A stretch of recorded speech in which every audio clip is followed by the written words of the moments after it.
نداء الحق صوت قد شجاني وبلغني الحقيقة والأماني وكان لي السبيل إلى المعالي ونورا للهداية والبيان.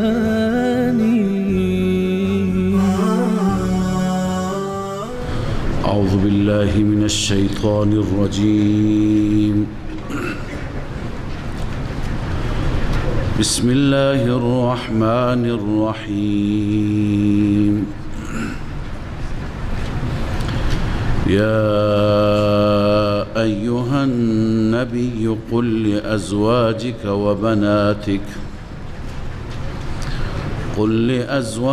وبناتك ونساء المؤمنين يدنين عليهن من جلابيبهن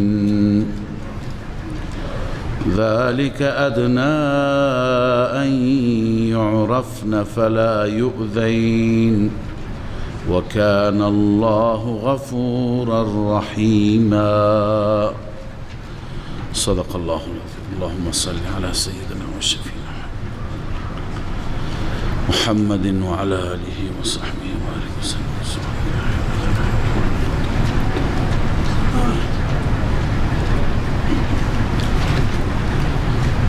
در ادامه مباحث این سوره مبارکه که بسیاری از احکام این سوره دستورات و ضوابط الهی بودند برای اصلاح امور خانواده، اصلاح امور اجتماعی.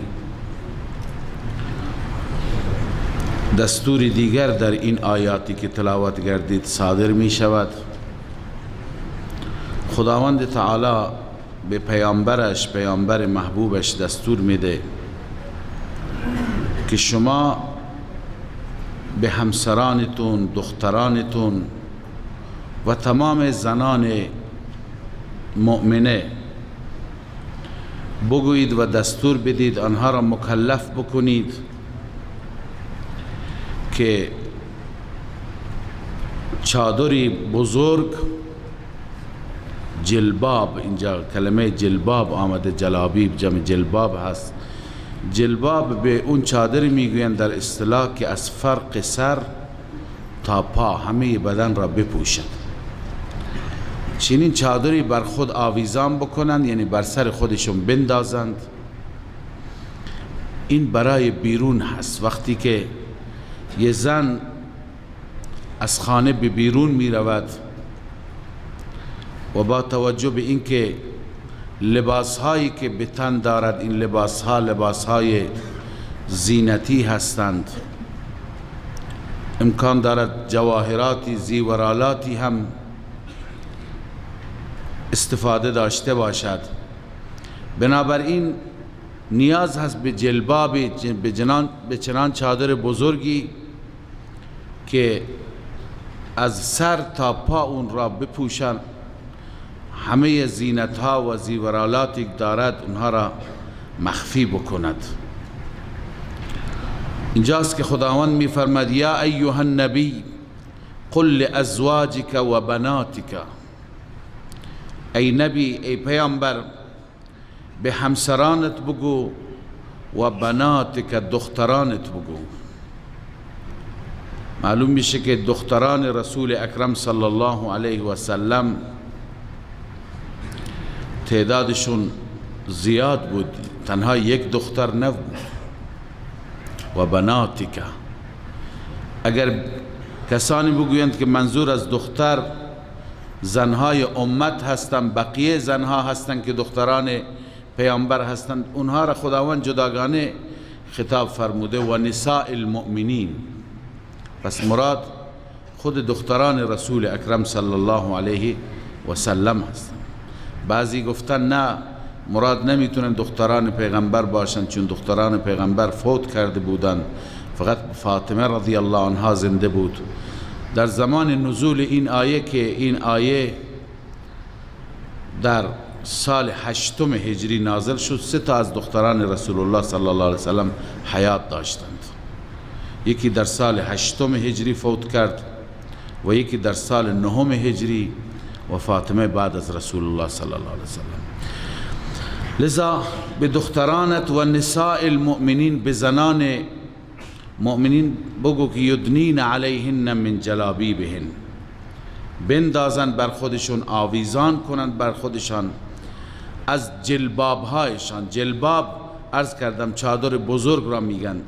ذالک ادنا ان یعرفن فلا یؤذین، این موجب میشه که آنها شناخته بشند. ادنا یعنی اقرب، این نزدیکتر است به این که شناخته بشند که اینها زنان خانواده اند، زنان احرار هستند، تا فلا یؤذین، مورد اذیت و آزار نشوند. منافقین در مدینه طیبه گاهی علاوه از امراض زیادی که داشتن، یکی از مریضی های منافقین آزار زنان بود. زنان را اذیت می کردن، زنان پاک دامن را، زنان مؤمنه را. و زمانی که حجاب هنوز نازل نشده بود، بیشتر زنها با جلباب و با چادر بزرگ خارج نمی شدن. زنها وقتی که می رفتن بیرون، منافقین اذیت می کردن و مزاحمت ایجاد می کردند، تا اینکه روزی تعدادی از زنها شبی بود تعدادی از زنها برای نیازی، برای قضای حاجت بیرون رفته بودند. تعدادی از منافقین آنان را دنبال کردند و مزاحمت کردند. بعد از اینکه شکایت را خدمت رسول الله صلی الله علیه وسلم آوردند، اون منافقین گفتن ما فکر کردیم اینها کنیز هستند. کنیزها معمولا حجابشون فرق میکنه با حجاب زن حره. کنیز حتی اجازه داره، کنیز واقعی اگر باشه، که سرش برهنه باشه، کارهایش را انجام میده، گاهی دستهایش لخت باشه، هم اشکالی ندارد. تقریبا حجاب کنیز شبیه همون حجابی است که مردها دارند. بنابراین اونها گفتن ما فکر میکردیم که اینها کنیزها هستند. الله عزوجل ضمن اینکه برای منافقین توبیخ بیان میفرماید، به زنان میفرماید که شما حجاب کامل داشته باشید. این موجب میشه که شناخته بشید که شما زنهای خانواده هستید، زنهای پاک دامن هستید. پس ببینید فرق یک زن خانواده، زن حره، زنی که آزاد هست و خانواده هست، نسب خوبی دارد، با اون زنی که کنیز هست و به اصطلاح از برده ها هست. همینه که زن خانواده حجاب دارد، حیا دارد، پوشش دارد. کنیزها هستند که پوشش ندارند. پس پوشش و حجاب در واقع ارزشی هست برای زن.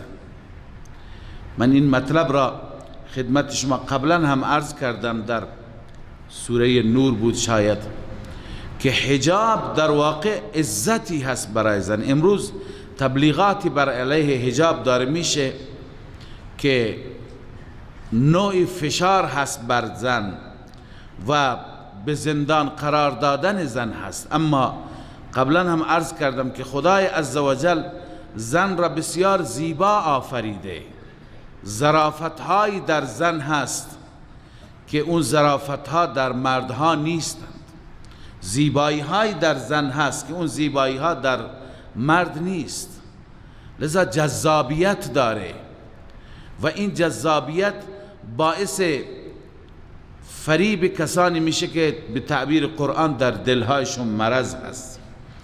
به این خاطر از آنجایی که زن گوهری هست گرانبها و ارزشمند، خدای عزوجل به زن دستور داده که زن در حجاب باشد، زن در پرده باشد، زن مثل بلا تشبیه یک کالای بی ارزش هر جا خودش را به معرض نمایش نگذارد که هر انسان مریض و هر انسانی که دین ندارد بخواهد از اون زیبایی سوء استفاده بکند.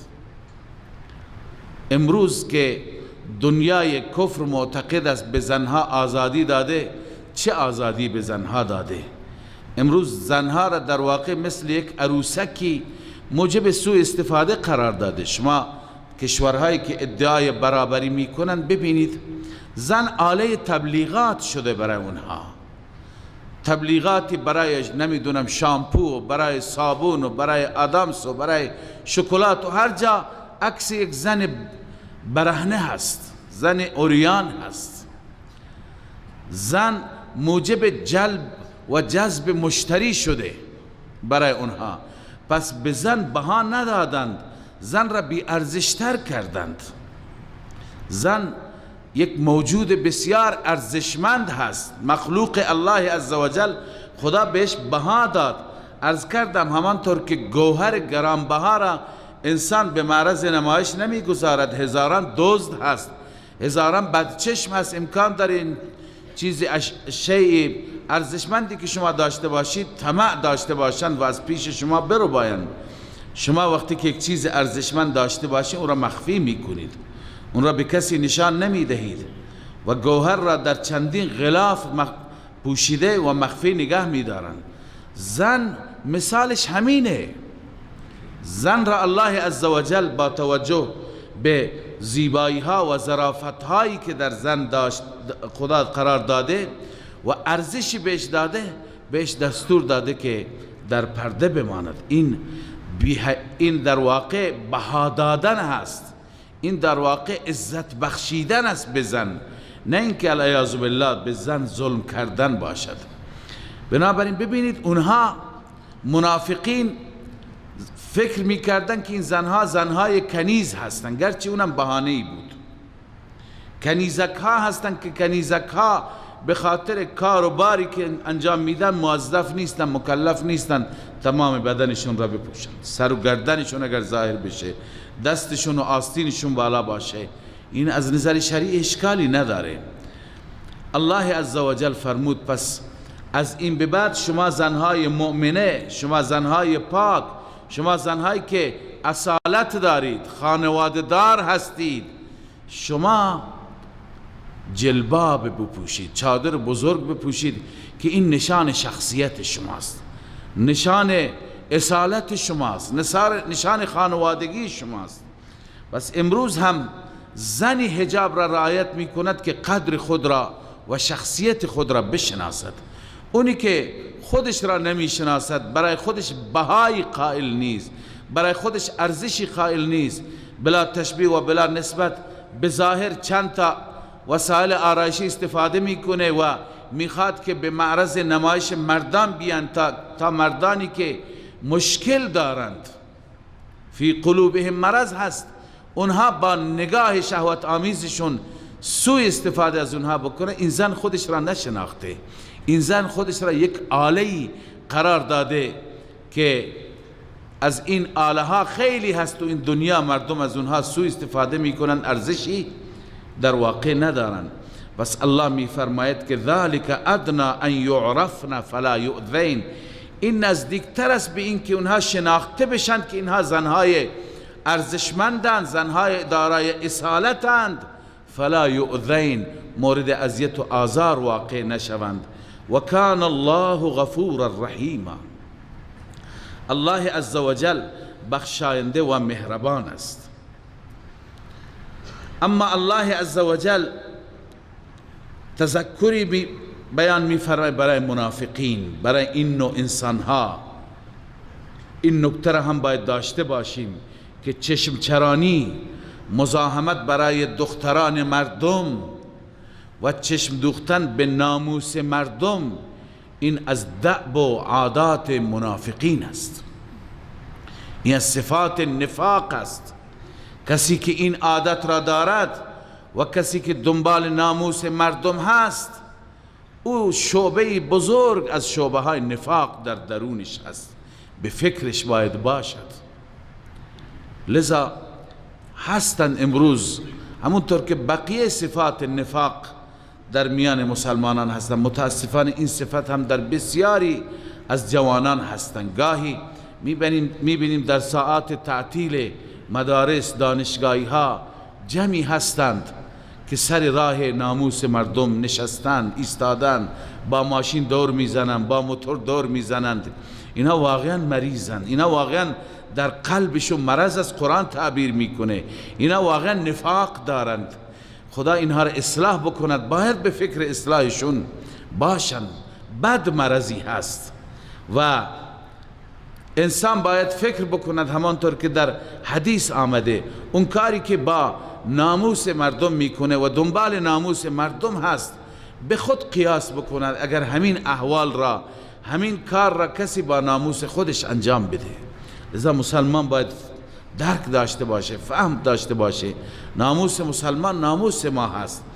لذا الله می فرماید لئن لم ینتهی المنافقون، اگر باز نیایند منافقان، والذین فی قلوبهم مرض، و آنانی که در دلهایشان مرض هست، یعنی شهوت پرستان، اهل هوا و هواس، اهل شهوت و شهوت پرستی، اینها در دلشان مرض است، مریض القلبند. الله می فرماید اگر اینها باز نیایند، والمرجفون فی المدینه، و آن شایع افکنانی که در شهر هستند. مرجفون به کسانی میگویند که دنبال بدنام کردن مردم هستند، دنبال شایع پراکنی هستند. گاهی اتفاقی میفته یا نمیفته، هی مردم را بدنام میکنند، هی به فکر بدنام کردن و بی آبرو کردن خانواده ها هستند. یکی از خصال نفاق و اهل نفاق همینه که سعی میکنند با آبروی مردم بازی بکنند. امکان داره در بعضی خانواده ها اشتباهاتی هم باشد، اما یکی یک اشتباهی کرده و یکی میخواد این اشتباه را برجسته بکند و همه جا پخش بکند، در فضای مجازی همه جا پستش میکند، میخواد کسی را بدنام بکند. این انسان در واقع صفتی از نفاق و اهل نفاق دارد. مسلمان باید که عیب مسلمان را بپوشد، مسلمان باید دنبال پرده دری به اصطلاح نباشد، مسلمان نباید دنبال بدنام کردن دیگران باشد. متاسفانه بعضی از صفات منافقین در میان مسلمان ها هست و اهمیت هم نمیدن. کسی میبیند در فضای مجازی مثلا مطلبی بر علیه خانواده نوشته که فلان خانواده فلان اشتباه را دچار شده، هی این را چندین جا پست میکند، چندین جا گزارش میکند، هی سعی میکند بدنامتر بشه. خیلی خطرناکه. این تصور را ما هم اشتباه میکنیم. این تصور را داشته باشیم که اگر اشتباهی از ما سر بزند و کسی بخواد همه جا منتشر بکند. لذا متاسفانه امروزه بعضی ها اشتباهات کسانی را فیلم میگیرند و هی پخش میکنند، میخوان مردم را بدنام بکنند. این هنری نیست، این نفاقی هست. والمرجفون فی المدینه، اونهایی که دنبال شایع کردن شایعات هستند یا اینکه دنبال بدنام کردن مردم هستند در شهر، اگر باز نیایند از این خصلت بدشان، از این صفت منافقانه، الله می فرماید لنغرینک بهم، ای پیامبر ما تو را بر آنها تحریک میکنیم، یعنی غلبه میدهیم که اونها را بزنی، از مدینه بیرون کنی، ثم لا یجاورونک فیها الا قلیلا، سپس همسایه تو نخواهند بود، مجاور و همراه تو نخواهند بود در مدینه مگر اندکی. یعنی دیری نخواهد رسید که ما به تو دستور میدیم که اینها را از اینجا بیرون کنی، یا اینکه وقتی که دستور برسد دیری نخواهد رسید که تو بر اونها غلبه پیدا میکنی، دیگه اونها از مدینه تبعید میشن. بنابراین حاکم مسلمان باید نسبت به این افراد، کسانی که دنبال ناموس مردمند، دنبال چشم چرانی‌اند، دنبال بدنام کردن مردم هستند، دنبال عیوب مردم هستند که عیوب مردم را همه جا پخش بکنند، اینها را باید از وسط مردم بردارد، تبعید کند، زندان کند. لا یجاورونک فیها الا قلیلا. و این جزای دنیویشون است. اما از طرف الله عزوجل، الله هم اینها را مورد لعن و نفرین قرار داده. واقعا با آبروی مسلمان بازی کردن بسیار خطرناک است. چه با آبرویش بازی کنه که دنبال ناموسش کسی باشه، چه اگر مسلمان اشتباهی کرده دنبال بدنام کردنش کسی باشه. از کلمات معلوم میشه که الله عزوجل چقدر ناراضی هست بر انسانهایی که دارندگان این صفات هستند. الله می فرماید ملعونین اینما ثقفوا، اینها ملعونند، از رحمت الله بدورند. اینما ثقفوا، هر جا یافته بشوند، اخذوا دستگیر شوند، و قتلوا تقتیلا، کشته شدنی. البته این در رابطه با منافقینی هست که دین و ایمان هم نداشتند، به ظاهر اظهار ایمان می کردند، ولی در صفهای مسلمان ها که هستید، همین که کفر شما را پرده گذاشتیم و ظاهر نمی کنیم از طرف خداوند، همین کافیه دیگه، بیشتر اذیت و آزار نرسونید به مسلمان ها. اگر به اذیت و آزارتون ادامه بدهید باید از مدینه اخراج بشید، با همون کفار یکی بشید. همونطور که اعلام جنگ با کفار است، اعلام جنگ با شما هم میشه.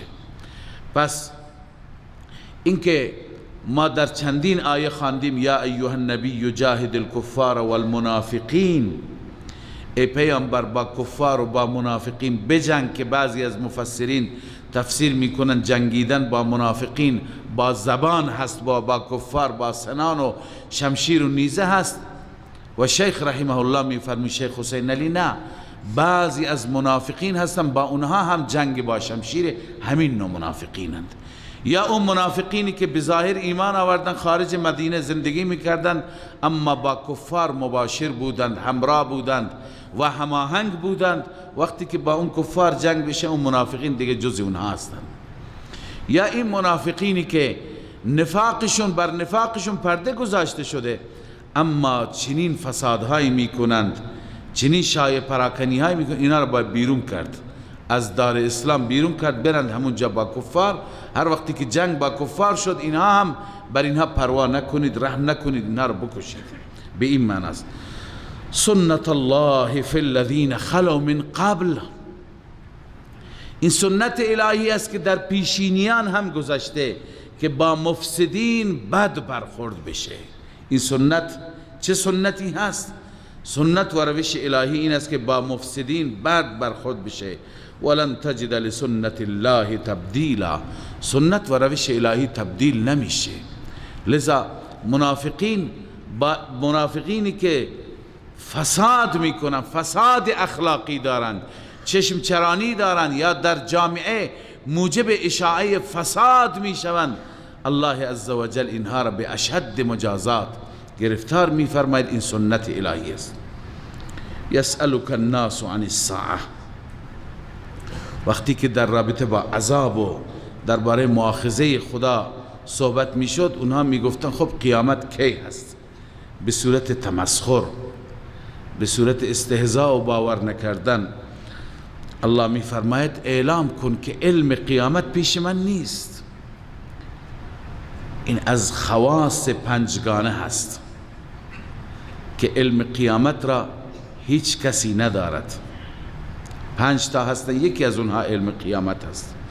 الله می فرماید یسألک الناس عن الساعه، مردم شما را از قیامت میپرسند قل انما علمها عند الله، بگو جز این نیست که علمش نزد الله است، من عالم الغیب نیستم. و ما یدریک لعل الساعة تکون قریبا، چه خبر داری شاید قیامت نزدیکه؟ تو چی میدانی؟ شاید نزدیکه. لذا فقط همین قدر بدون که نزدیک، دیگه زمانش کی هست الله بهتر میداند. ان الله لعن الكافرین و اعد لهم سعیرا، خداوند کافرین را لعنت فرموده، نفرین فرموده. لعنت یعنی دوری از رحمت، و برای آنان خدای تعالی آتشی شعله ور شعله زن مهیا فرموده. من در رابطه با قیامت یه بار قبلا توضیح دادم، اما بعضی عزیزان که جدید هستند، قرآن چندین بار اعلام فرموده قیامت نزدیکه. اقتربت الساعه، اقترب للناس حسابهم، ازفت الازفه. عزوف قرب را میگن، نزدیک شدن را. اون اتفاقی که به ناس اتفاق بیفته نزدیکه. رسول اکرم صلی الله علیه و سلم تاریخ قیامت را نمیدانستند، اما علائم قیامت را جبرائیل برایشون بیان فرمودند و ایشون برای ما بیان فرمودند. از مطالعه مجموعه حدیث معلوم میشه که علائم قیامت بر 3 قسم هستند. بعضی علائم بعیده هستند، با قیامت فاصله دارند، مثل بعثت رسول الله صلی الله علیه وسلم، شق قمر، وفات رسول الله، اقتربت الساعه و انشق القمر، یکی از دلایل انشقاق قمر گفته شده. وفات رسول الله، اینها جز علائم بعیده هستند که با قیامت فاصله دارند. بعضی دیگه از علائم هستند و فتنه هایی هستند که اینها جز علائم قیامت هستند. اینها را میگه علائم متوسطه. اینها در زمان خیر القرون نبودند، در زمان صحابه نبودند، در زمان تابعین نبودند، اما متاسفانه این علائمی که در حدیث آمدند در زمان ما هستند. مثلا رسول اکرم صلی الله علیه و سلم فرمودند که بعضی از افرادی که در واقع روستانشینند، چوپانند، شبانند و کسانی که قبلا در شهر و در تمدن نبودند، زمانی قیامت نزدیک میشه اینها می آیند و در ساختمان سازی و برج سازی با هم دیگه رقابت میکنند. یکی سعی میکنه که ساختمانش از دیگری مجللتر باشه، طبقاتش بیشتر باشه، بزرگتر باشه. اینا را فرمود که رعاء الشاه هستند، گوسفند چران هستند که یتطاولون فی البنیان، هنرشون کمالشون این است. و دیگه فرمود که قیامت مادرها کنیز میشند نزدیک قیامت، یعنی با مادر مثل کنیز برخورد میشه. کنیزتون را چطور امر و نهی میکنید؟ بدو، برو، این کار بکن، اون کار نکن. گاهی عصبانی میشید، گاهی داد میکشی سرش. نزدیک قیامت که بشه مادرها در واقع کنیز میشند، یعنی آقای خودشون را، ارباب خودشون را، بالاسر خودشون را مادر متولد میکنه، میزاید. معنیش اینه که کسی را که به دنیا میاره فردا میشه بالاسر، فردا میشه آقای خانه، فردا میشه ارباب، داد میکشه به مادر. و چه بسا مادر را میزنن. گاهی گزارش میرسه بعضی از افراد پدر و مادرشون را میزنن. بعضی جوانها اینقدر گمراه شدند، الله میفرماید فلا تقل لهما اف، اف نگو. این میزنه تو گوشش، میزنه لگت میزنه. لذا اینا از علائم قیامت هستند. در رابطه با زنها آمده که زنها حجابشون طوری هست، رب کاسیات عاریات، به ظاهر لباس پوشیده اما در واقع لباس نپوشیده، لخته. چرا؟ چون یا لباسش نازکه بدنش نمایان هست یا لباسش تنگه بدنش نمایان هست، دستش، پاش، تمام اعضای بدنش. لذا فرمود رؤوسهن کاسنمة البخت، سرهاشون موهاشون را چنان جمع میکنند مثل شتر دو کوهان، دو تا کوهان، یکی سرشه یکی پشت سرشه. اینها را میبینید. و فرمود در این زمانی که قیامت نزدیک باشد انسانهای بی ارزش، انسانهای بی شخصیت در رأس امور قرار میگیرن و اون انسانهایی که شخصیت دارن، انسانهایی که واقعا جایگاهی دارن، اونها به کنار زده میشوند. و فرمود که در نزدیک قیامت کسانی که پلیس ها زیاد میشند که تازیانه به دست دارند و مردم را میزنند.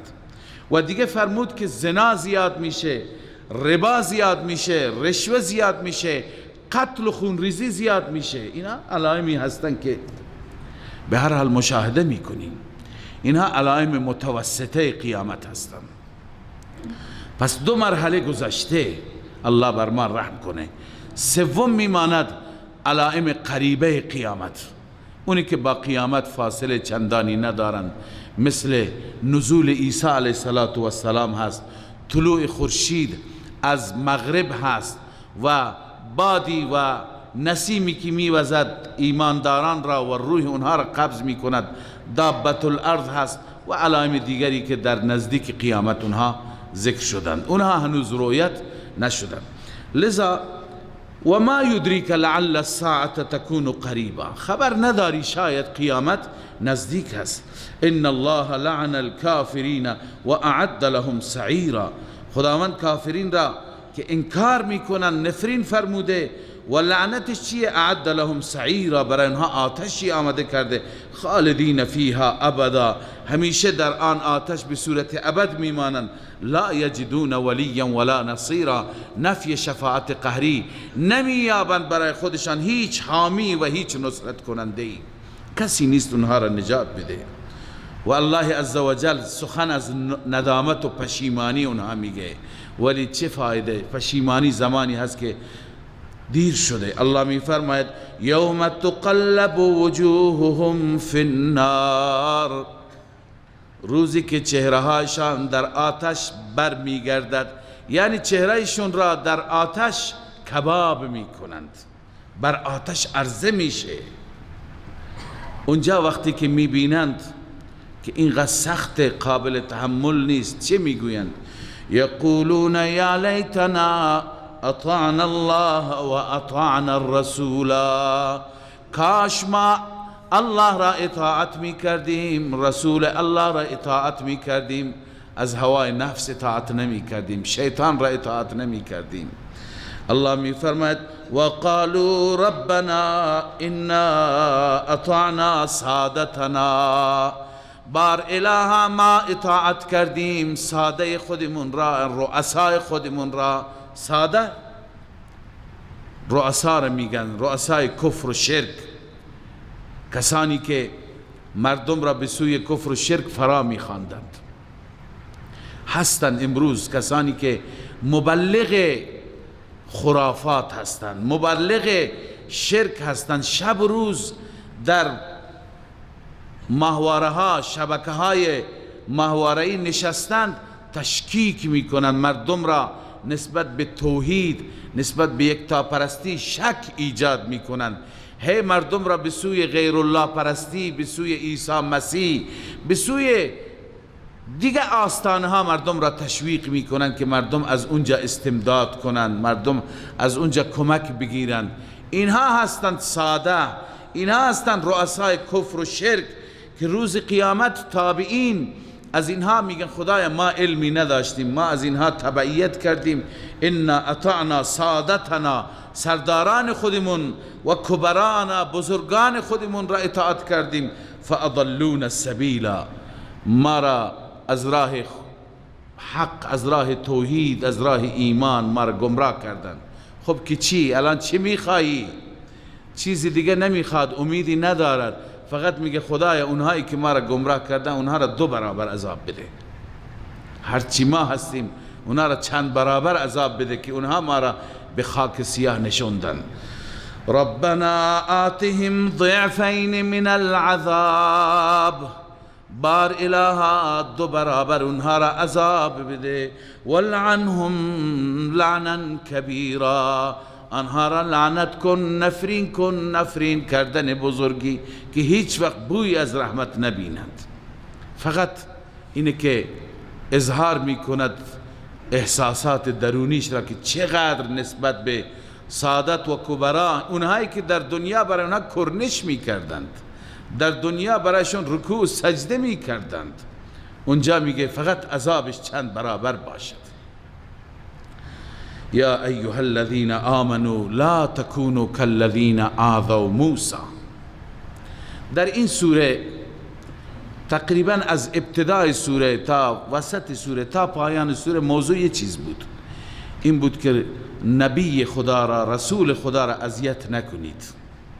ابتدا بحث اذیت و آزار کفار و مشرکین و منافقین و اهل کتاب بود که احزاب تشکیل دادند، و بعد از اونها بحث منافقین که منافقین چقدر اذیت میکردند، چقدر تمسخر میکردند و پیشگویی های پیغمبر را به باد مسخره میگرفتند، اونها را الله عزوجل ذکر کرد. بعد ازواج مطهرات را تذکر داد که شما هم اذیت نکنید، شما هم از پیغمبر خدا، از نبی خدا مطالبه‌ای که بی خود باشد، بی جا باشد داشته نباشید. زندگی که ایشون برای خودش میپسندد شما با اون زندگی کنار بیایید، چنانچه ازواج مطهرات کنار آمدند، الله و رسولش را اختیار کردند. در پایان الله عزوجل باز هم همون مورد را تکرار میفرماید که پیغمبر من را اذیت نکنید، همان گونه که بنی اسرائیل موسی را اذیت کردند اون گونه نباشید. یا ایها الذین آمنوا لا تکونوا کالذین آذوا موسی، نباشید مثل آنانی که موسی را اذیت کردند. فبرأه الله مما قالوا، خداوند موسی را تبرئه کرد از آنچه که گفتند. چی بود اذیت و آزار موسی؟ اینجا دو تا داستان نقل کردند.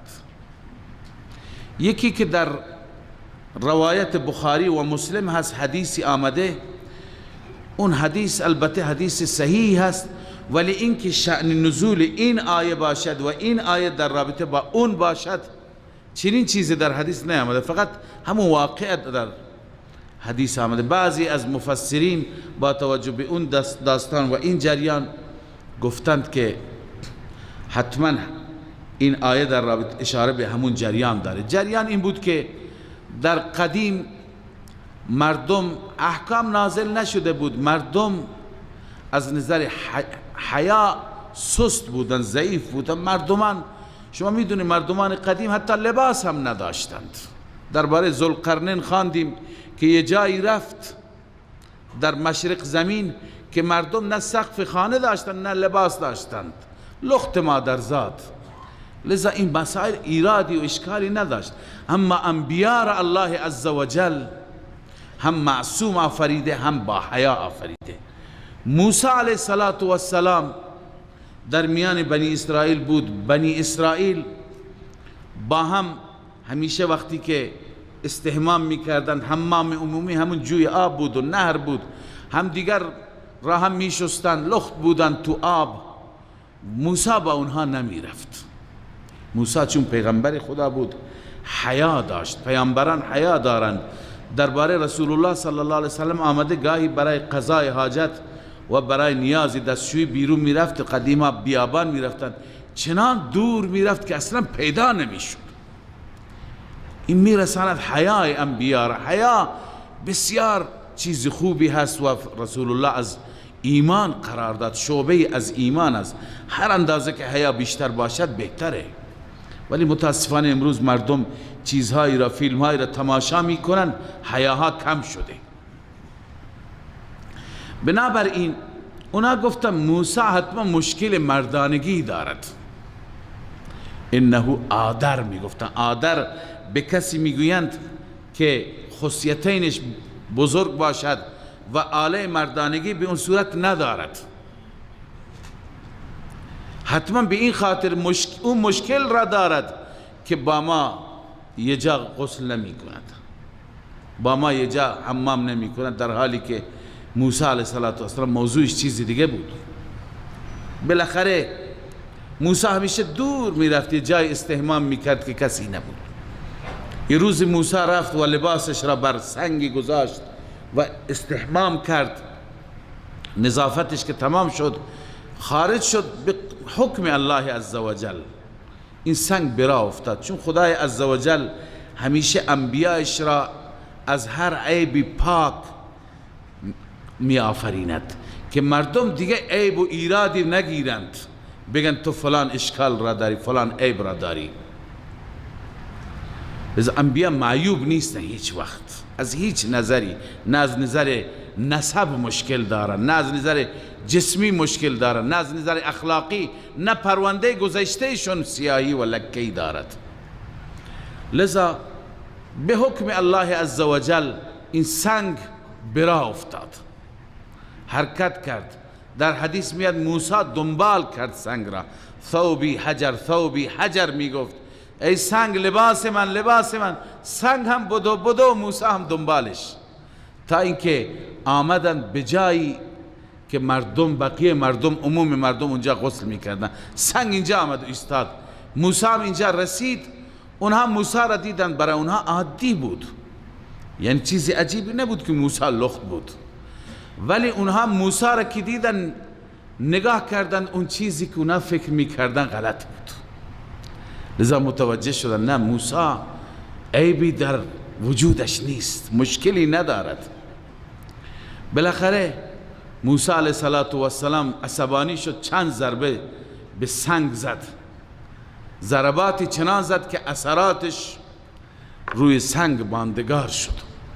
بالاخره بعضی گفتند که اذیت و آزار موسی همین طعنه زنی های اونها، همین عیب و ایراد گرفتن اونهاست. خیلی از مفسرین همین داستان را بر این آیه نوشتن.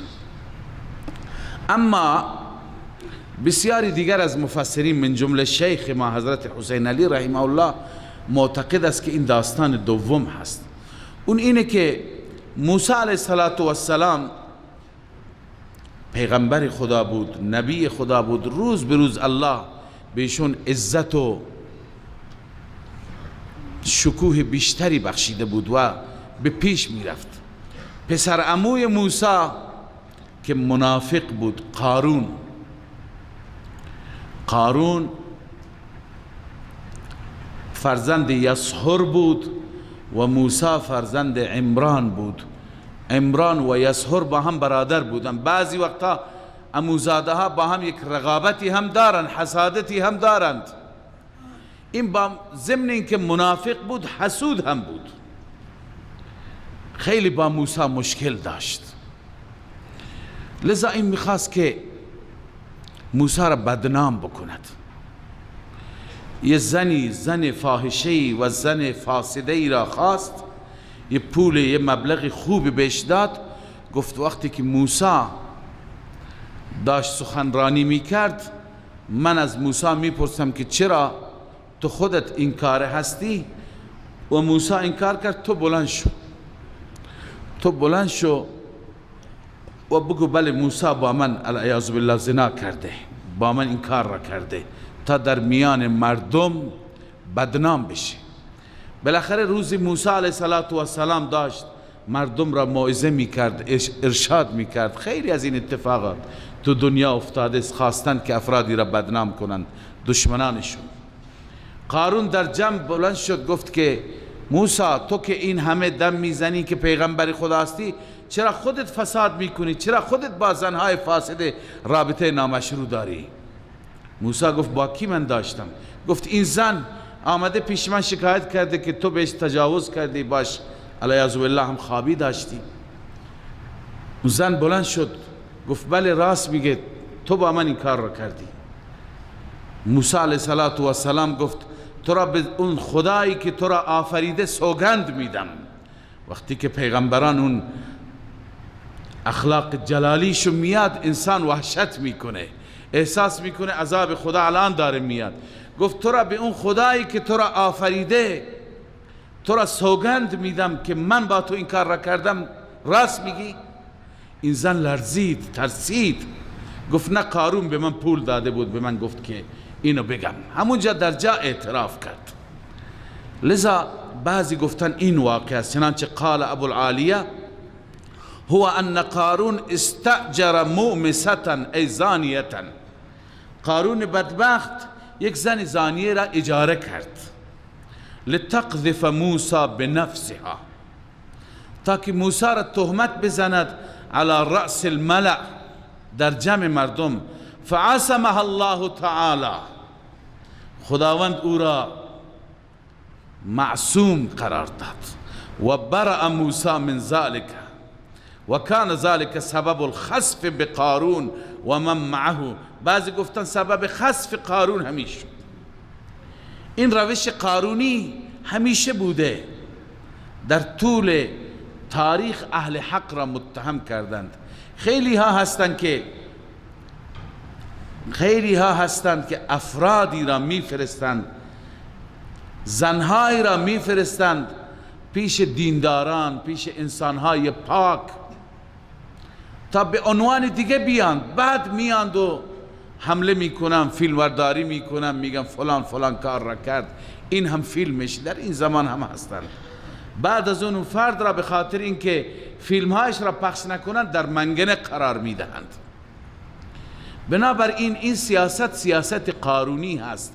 افرادی که واقعا برای دین کار میکنن، برای جامعه کار میکنن، برای خدا زحمت میکشند، همیشه در معرض این نوع تهمت ها بوده و هستند. لذا الله میفرماید یا ایها الذین آمنوا لا تکونوا کالذین آذوا موسی.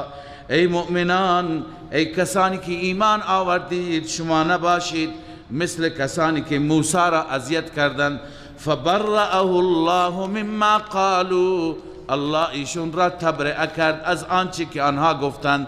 و کان عند الله وجیها، موسی نزد الله وجیه بود، ارزشمند بود، وجاهت و قدر و جایگاه داشت.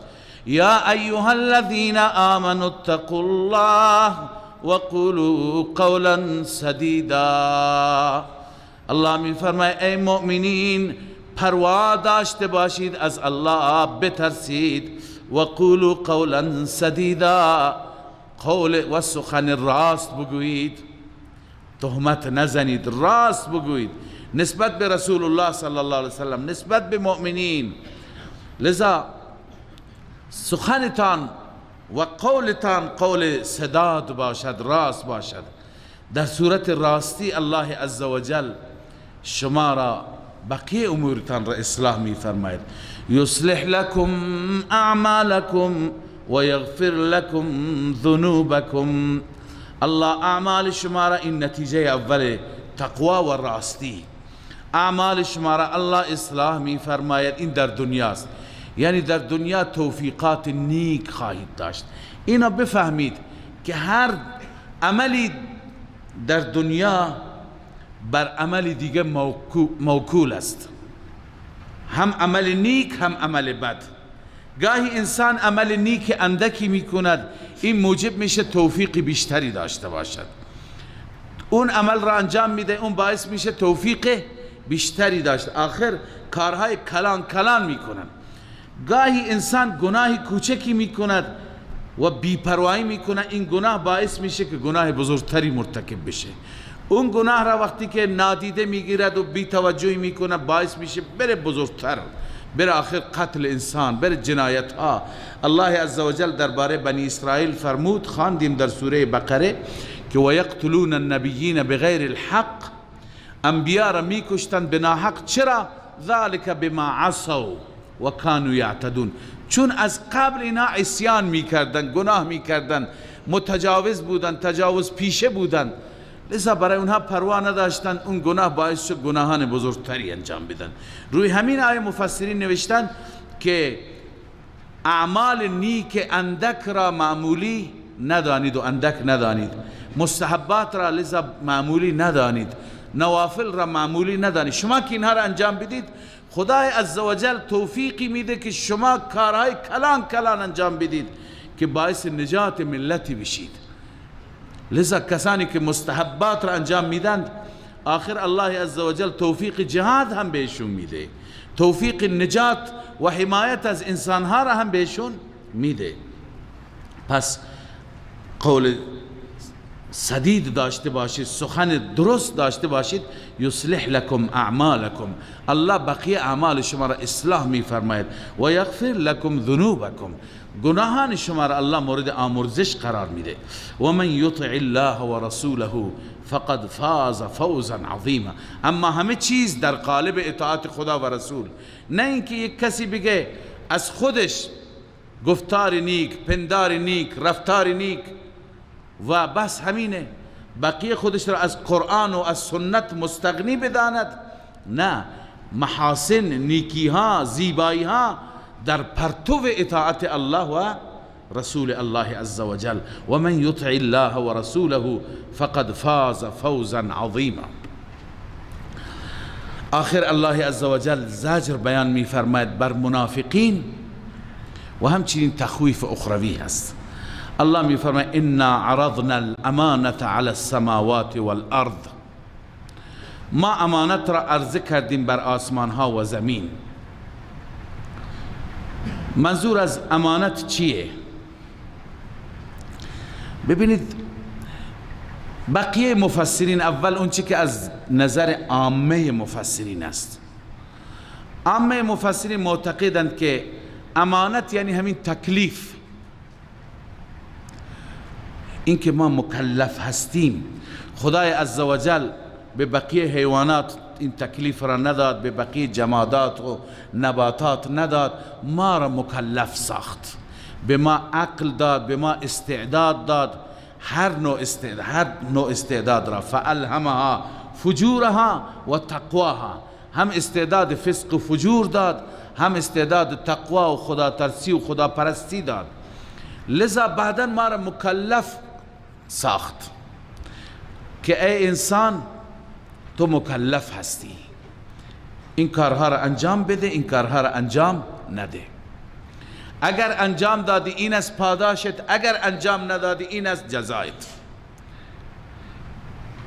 الله این تکلیف را عرضه کرد بر بقیه آسمان ها و زمین و کوه ها، اونها انکار کردند.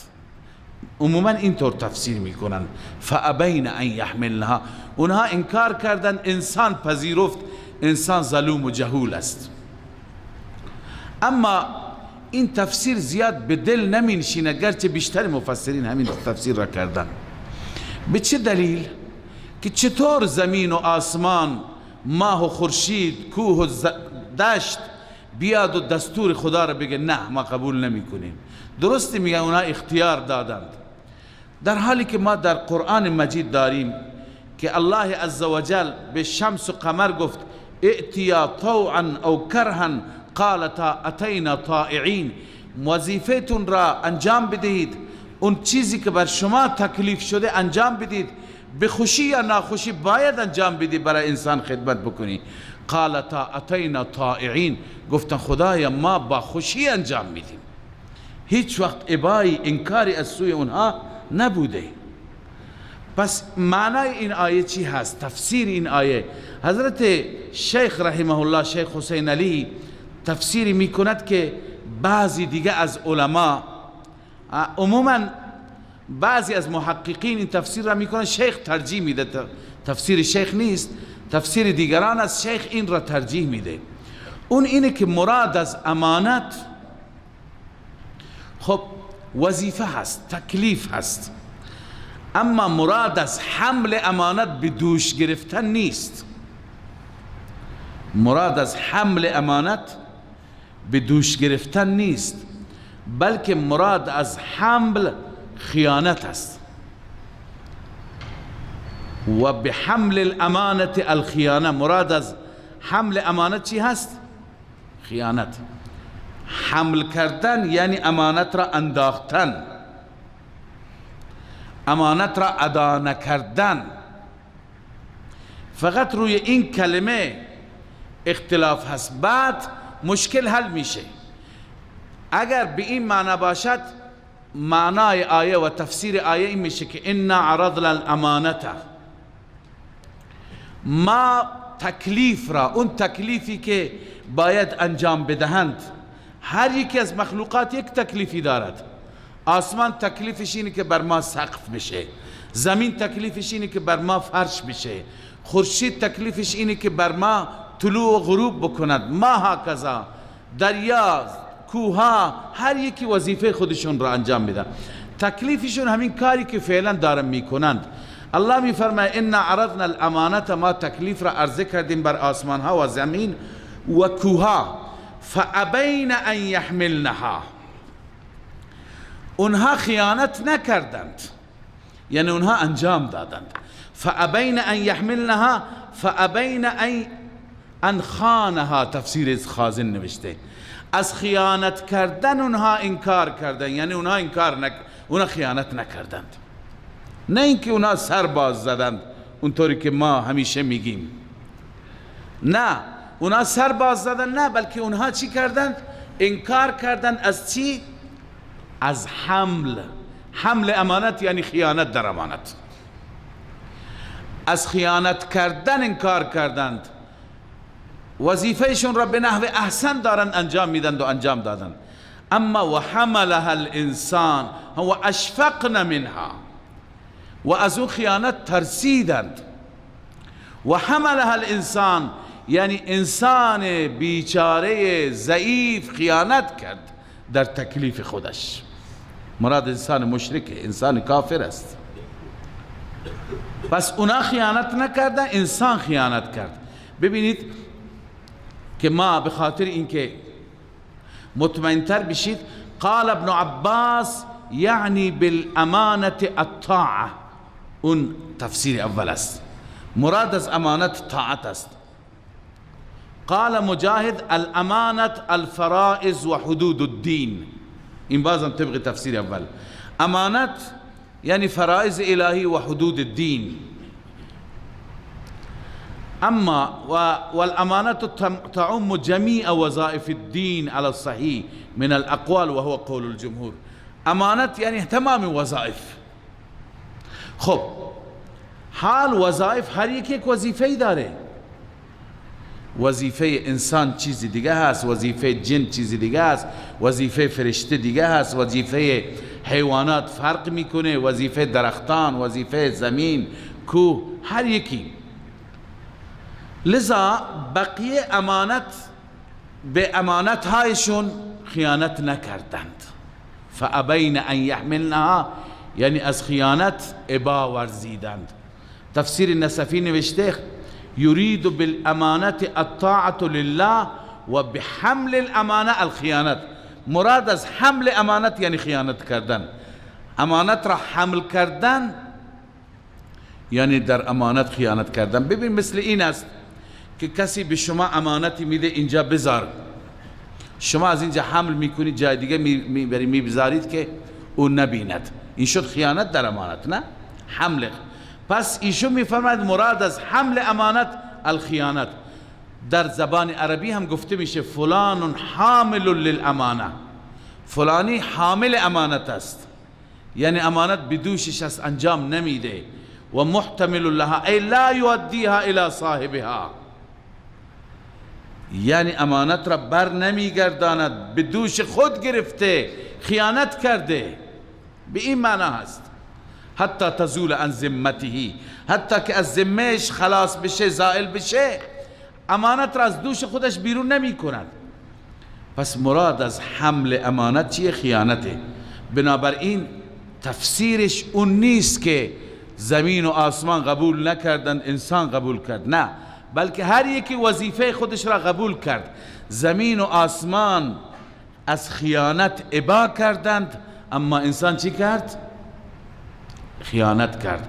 پس بر اساس این الان ترجمه انا عرضنا الامانه على السماوات والارض، همانا ما عرض کردیم امانت را، تکلیف را، مکلف بودن را، یا طاعت و وظیفه را، وظیفه هر یک را، بر آسمان ها، بر کوه ها و الجبال، بر آسمان ها و زمین و کوه ها، فابین ان یحملنها، همه اینها انکار کردند از اینکه خیانت بکنند در آن، و اشفقن منها، و ترسیدند از آن خیانت، و حملها الانسان، و در آن خیانت کرد انسان، و ای خانها الانسان، مدارک نوشته نقلا عن الزجاج، زجاج امام لغت است، و حملها الانسان ای خانها الانسان انه کان ظلوما جهولا، همانا این انسان ظالم است و جاهل، ظلوم هست، ظلم به معنی شرک، جهولا جاهل است، جهل به معنی نفاق، اینجا ظلم میکنه، شرک میکنه انسان و دورنگی میکنه، فکر میکنه کسی نمیدانه، جاهل است، جهول است. به چه دلیل؟ به ادامه آیه لیعذب الله المنافقین والمنافقات، لام لام عاقبت، عاقبت این میشه که الله عذاب میده مردان منافق و زنان منافق را، والمشرکین والمشرکات، و همچنین مردان مشرک و زنان مشرک را، چون که خیانت کردند، چون که به جای خدا پرستی دیگران را پرستیدند، به جای ایمان کفر را انتخاب کردند. و یتوب الله علی المؤمنین والمؤمنات، الله بر مؤمنین و مؤمنات رجوع میکند، به این معنی که اونها را مورد مغفرت و بخشش قرار میده، آخرتشون را آباد میکند. و کان الله غفورا رحیما، بدونش و الله عزوجل بخشاینده هست و مهربان هست. کسانی که توبه بکنند صادقانه، الله هم مهربانی میکند بر اونها و هم میبخشد. خب این سوره مبارکه احزاب بعون الله سبحانه و تعالی تمام شد. صدق الله مولانا العظیم.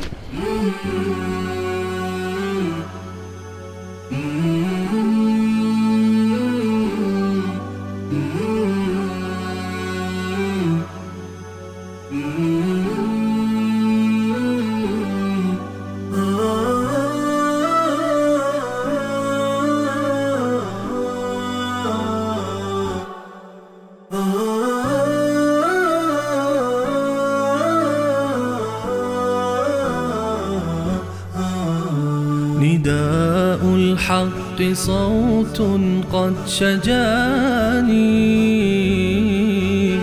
وبلغني الحقيقة والأماني، وكان لي السبيل إلى المعالي، ونورا للهداية والبيان.